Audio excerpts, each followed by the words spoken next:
আমাৰ বঙাইগাঁৱৰ বৈতামাৰীতে মোৰ মামাৰ ঘৰ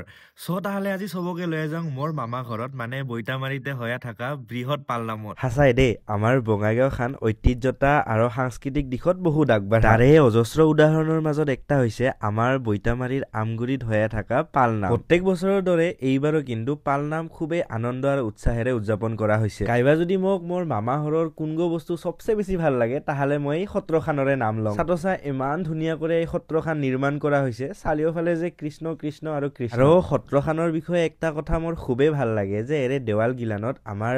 নামখখাৰ বিভিন্ন পদেৰে বিভূষিত কৰা হৈছে আৰু কৃষ্ণৰ বিভিন্ন লীলা খেলা গিলান মূৰ্তি আকাৰে তুমি দেখা পাবি এই পালনামত যে খালি বৈতামাৰীৰ মানুহখিনি অংশগ্ৰহণ কৰে হেংকা নহয় কিন্তু দেই অসমৰ বিভিন্ন প্ৰান্তত থকা দলীয় নামগিলাই কিন্তু এতে নাম পৰিবেশন কৰিবা আহে পুৰুষেৰে দল হওক বা মহিলাৰে দল হওক সবেই কিন্তু এতে কুহুৰি জমায় বঙাইগাঁও জিলাতে অৱস্থিত এই ধুনীয়া সত্ৰখান আৰু লগতে অতীজৰে পৰা চলি থকা পালনামৰ বিষয়ে হয়তো বহুতে নাজানে কাৰণে বঙাইগাঁওবাসী ৰাইজ বেছি দেৰি নকৰিবি যিমান পাৰা এই ভিডিঅ'বোৰ শ্বেয়াৰ কৰিবি আৰু এনেকা ভাল ভাল ভিডিঅ'ছৰ কাৰণে মোক ফলো কৰিবি আজিলৈ ৰাখিছোঁ বাই বাই